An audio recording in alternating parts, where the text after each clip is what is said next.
2015, Elizabeth Holmes seemed unstoppable. She was young, brilliant, rich, and according to the media, she was about to change the future of medicine forever. At just 31 years old, Holmes had become the world's youngest self-made female billionaire.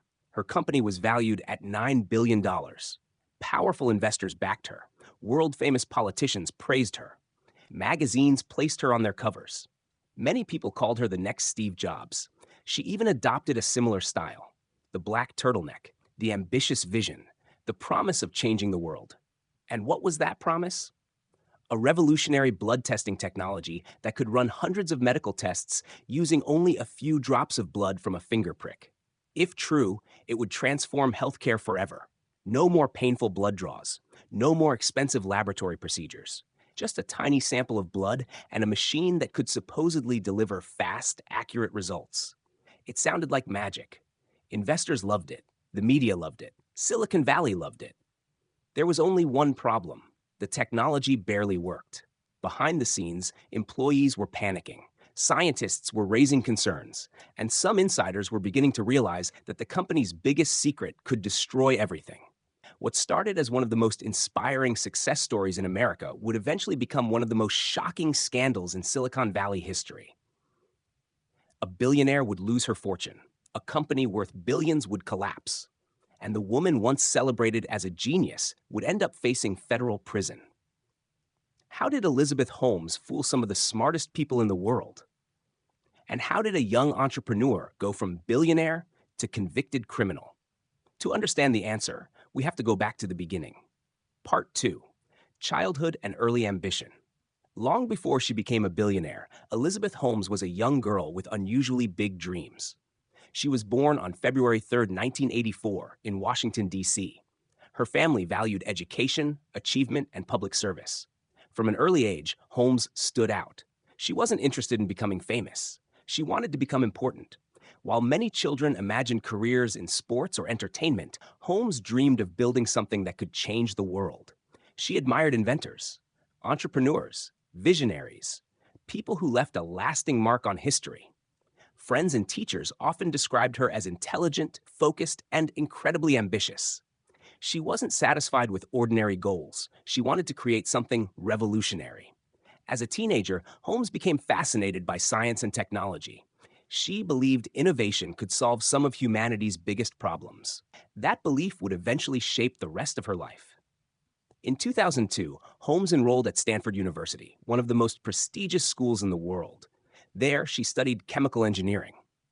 The environment was perfect for someone with enormous ambitions. Stanford had produced successful entrepreneurs, groundbreaking researchers, and some of Silicon Valley's biggest innovators.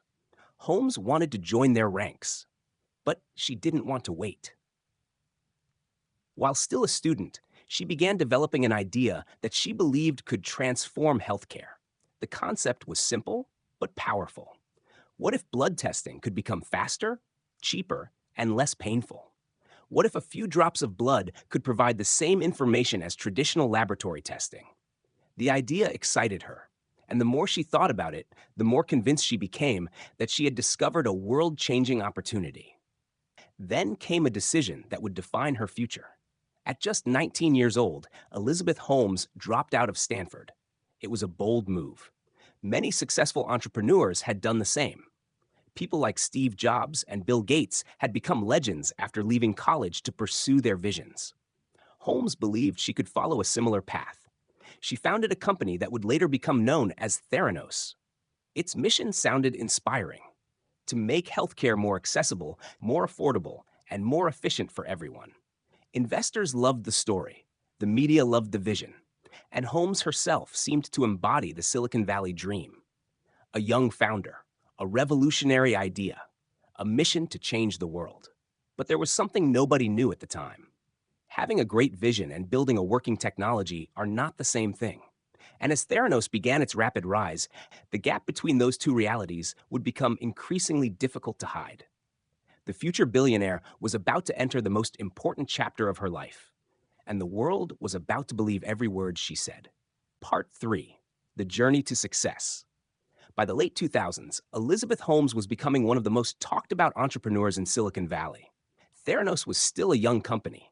Its technology remained largely secret. Very few people had actually seen how it worked. But that didn't stop investors from becoming excited. Holmes had something that many founders dream of having: a powerful story. She wasn't simply building another tech company. She claimed she was reinventing healthcare itself. The vision was incredibly appealing. Millions of people dislike blood tests. Traditional laboratory testing can be expensive, slow, and inconvenient. Holmes promised a future where hundreds of medical tests could be performed using only a few drops of blood. The idea sounded revolutionary, and investors wanted to be part of it. As funding poured in, Theranos expanded rapidly. The company attracted some of the most influential names in business and politics. Former government officials joined the board. Military leaders joined the board. Well-known public figures joined the board. Their presence gave Theranos enormous credibility. To outsiders, it looked like some of the smartest and most experienced people in America believed in Elizabeth Holmes. And if they believed in her, why shouldn't everyone else? The media quickly embraced the story. Magazine covers featured Holmes as the future of healthcare. Television interviews celebrated her vision. Journalists compared her to Steve Jobs. She even adopted many of the same habits. The black turtleneck became her signature look. Her presentations focused on changing the world. Her message emphasized innovation, disruption, and bold thinking. Silicon Valley loved it. Investors loved it. The public loved it. By 2014, Theranos was valued at approximately $9 billion. Elizabeth Holmes owned a large stake in the company. On paper, her personal fortune reached about $4.5 billion. At only 30 years old, she became the youngest self-made female billionaire in the world. It was an extraordinary achievement. The college dropout who had started with a dream was now one of the richest women on earth. Her success appeared limitless. Major retailers partnered with Theranos. Blood testing centers opened for customers. The company announced ambitious expansion plans. Everything seemed to be moving in the right direction. But inside Theranos, a very different story was unfolding. Employees responsible for the technology were facing serious challenges. Some tests produced inconsistent results. Some machines struggled to perform as promised. Scientists and engineers were growing concerned. The gap between public claims and internal reality was becoming larger. Yet, the company continued presenting itself as a breakthrough success. Few people outside Theranos knew what was happening. The valuation kept rising. The praise kept growing.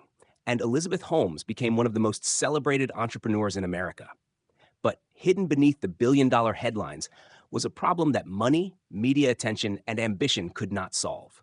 Soon, someone would start asking difficult questions. And once those questions were asked, the entire empire would begin to shake. Part 4, Peak of Fame and the Billion-Dollar Illusion. By 2014, Elizabeth Holmes had become one of the most famous entrepreneurs in America. She wasn't just successful. She was a symbol of innovation, a symbol of ambition, a symbol of the Silicon Valley dream. Everywhere she went, people wanted to hear her story. The young woman who dropped out of Stanford, the founder who claimed she could revolutionize healthcare, the billionaire who was changing the world. Major magazines featured her on their covers. Forbes listed her among America's wealthiest self-made women. Fortune celebrated her as one of the most powerful women in business. Television networks competed for interviews. Conference organizers invited her to speak. Investors fought for opportunities to join her company. Elizabeth Holmes had become a superstar. To many people, Theranos looked unstoppable. The company claimed its technology could perform hundreds of medical tests from just a few drops of blood. If true, the impact would be enormous. Patients could receive faster diagnoses. Doctors could make quicker decisions. Healthcare costs could potentially decrease. It was exactly the kind of breakthrough Silicon Valley loved. A technology capable of changing billions of lives. But behind the scenes, the reality was far different. Inside Theranos, many employees knew the technology was struggling. Some tests could not consistently produce accurate results. Some machines failed to perform as advertised. In many cases, traditional laboratory equipment was being used instead of Theranos' own technology. Yet the public knew almost none of this. The company operated with extreme secrecy. Employees were often restricted from discussing their work with colleagues in other departments. Questions were discouraged. Information was tightly controlled. The culture inside Theranos became increasingly secretive. Some employees who raised concerns left the company, others worried about what they were seeing. But speaking out against a rapidly growing billion-dollar company was not easy. Meanwhile, Elizabeth Holmes continued to project confidence. Every public appearance reinforced the same message. Theranos was transforming healthcare. The technology worked. The future was bright. And most people believed her. Why wouldn't they? The company had prestigious investors, powerful board members, major partnerships, national media support. Everything appeared legitimate.